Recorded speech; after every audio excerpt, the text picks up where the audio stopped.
Hey there, I'm Monica Love with Team Critical Update, and today we're going to teach you about cybersecurity principles, what they are, how they protect you, and how you can implement them. First off, what is a cybersecurity principle? Cybersecurity principles are a group of logic-based guidelines and best practices to secure networks and information from theft, privacy breaches, and hacking. By implementing these guidelines, you can better safeguard your institution from these threats. Today we're going to talk about a basic but highly important cybersecurity principle that is easy to implement and will better protect your devices and information. This principle is called defense in depth. You might use layered defense or defense in depth for your own home. If you have a knob lock and deadbolt on your doors, an alarm system, and blackout curtains on your windows, bingo!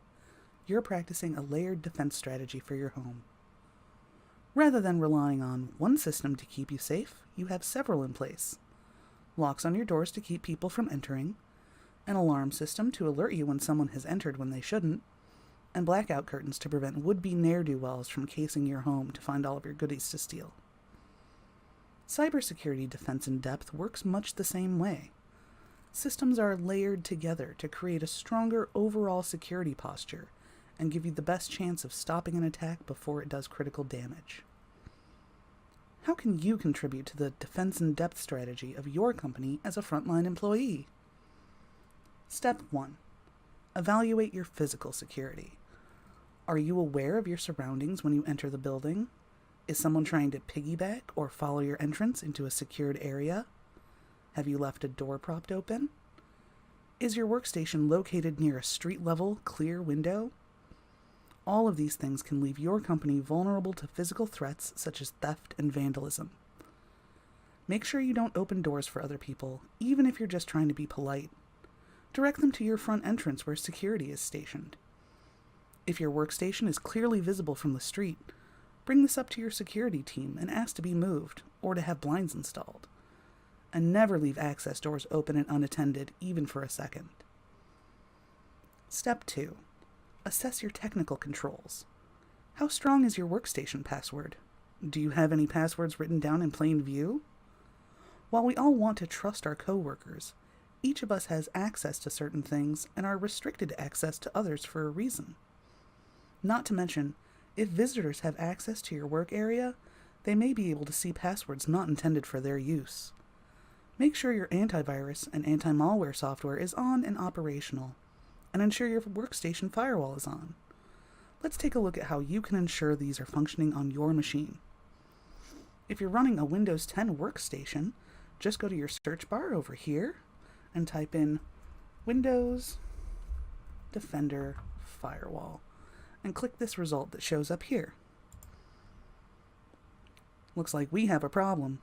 Our firewall isn't active on our private network. Go over here to Turn Windows Defender Firewall on or off. In the private network area, click the radio button next to Turn on Windows Defender Firewall, and then click OK. Firewalls work by allowing or denying connections and data coming into or out of your computer. We can see here that our firewall is set to block all connections to applications that are not explicitly allowed.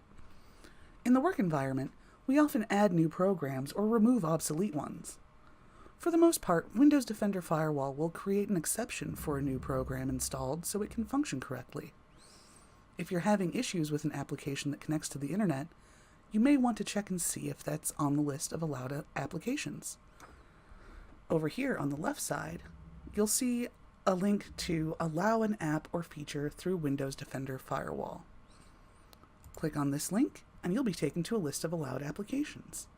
Here we can see the name of the application, and if it's allowed on the private network profile or the public network profile. If you don't see your application here, contact your IT administrator and ask them to review the application to see if an exception can be added. In an enterprise domain environment, these settings and exceptions will be set by your Windows Server admin, so don't try adding it yourself. As always, if you're unsure of anything, just ask. Antivirus and anti-malware are important technical controls as well. Make sure your antivirus is running and set to either continually scan or periodically scan on a regular basis for threats. We're currently running the Avast Security Suite. Let's make sure that's running correctly. You should see your antivirus icon down here in your program tray. Now, for this antivirus program, you'll need to set a custom scan to create a routine. While this real-time threat protection offered may be sufficient for most uses, you'll want to make sure a comprehensive scan is being done at least once a week, if not daily. We'll create our custom scan here by going to Protection, Virus Scans, and Custom Scan, and create a new scan. We'll call this our weekly scan. It'll be a full comprehensive scan and scheduled for weekly.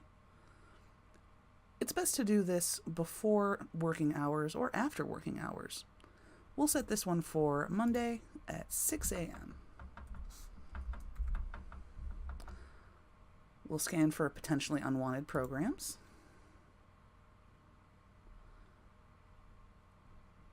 And then we'll perform automatic actions for this scan.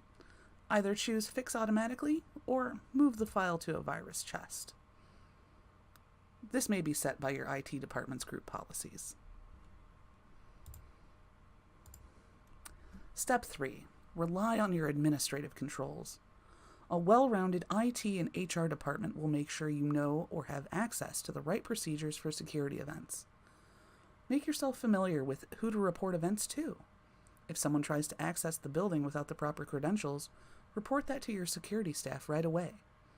If you receive a suspicious email, know who to contact in your IT department to alert the rest of the staff and ensure a proper response to any threats to the network. Physical, technical, and administrative controls are all around us in our workspace. A strong defense in depth strategy relies on all of these controls working in unison to keep both employees and data safe and secure. While a proper layered defense will always have multiple ways of securing data or assets, it is important to make sure all of the controls are functioning and policies are being adhered to.